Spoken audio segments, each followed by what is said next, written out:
Hi everyone, I want to show you today how to make a selected edit. So my plan is to make this rock look a little bit more bluey than it does because the background's nice and orange.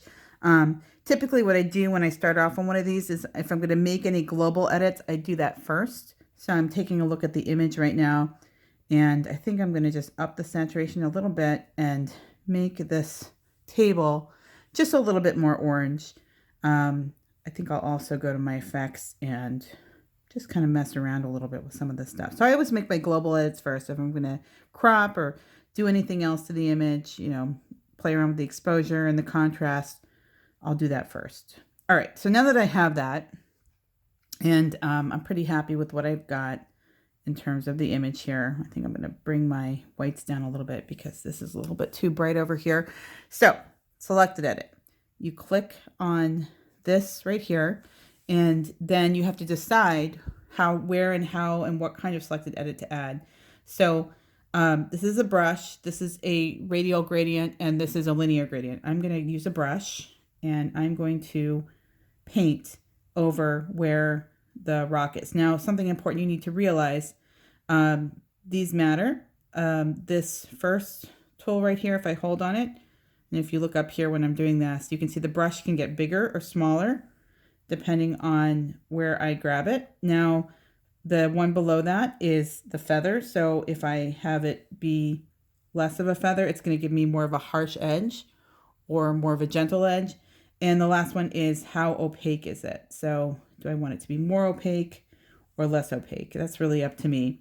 And then this is the eraser tool. So I think I went a little bit too far, and I can change the size of my eraser as well. I'm going to bring that down, and I'm going to bring this in. So I now have the rock selected, and this is actually, this little indication is saying that's that specific edit. You can actually add more edits into this, but that is not a brush. So what you don't want to do is move this around because it actually moves around the selection that you have. Just going to drag that back in place. Okay, so I'm going to go to color, and I'm going to drag my temperature over, and you can clearly see that rock is getting bluer. I think I'll up the saturation a little bit too. So I get a much more bluer rock. And just zooming in, I think this edited a little bit too much of this top rock. So I'm going to get a smaller brush and just come in and make sure that I don't have this area up here manipulated as well. So it's only messing with what's below it when I choose to edit it. Or maybe I do want to add that actually. I changed my mind. I think I'm going to bring this back and bring that back in. So it is affecting it. All right.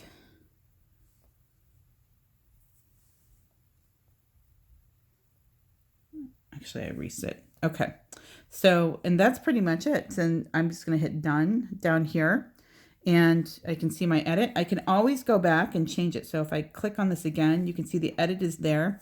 It's not selected. So if I come back and I click on it, it's now selected again. So if I want to go back, I think I over erased, for example, I can do this and modify what I've already done. So I can always do a push and pull. So if I quote unquote made a mistake or I need to do some cleanup, I can do just that. And then I'm going to take this and I'm going to save this as a version. So I'm clicking here and I'll say create version, and I'm going to call this one Blue Rock. Done. And there is my final version. I'll say apply. And so, and what's cool about this is if I hold this down, I can see the original and that one. And I just, for me, that just seems so much more interesting to look at.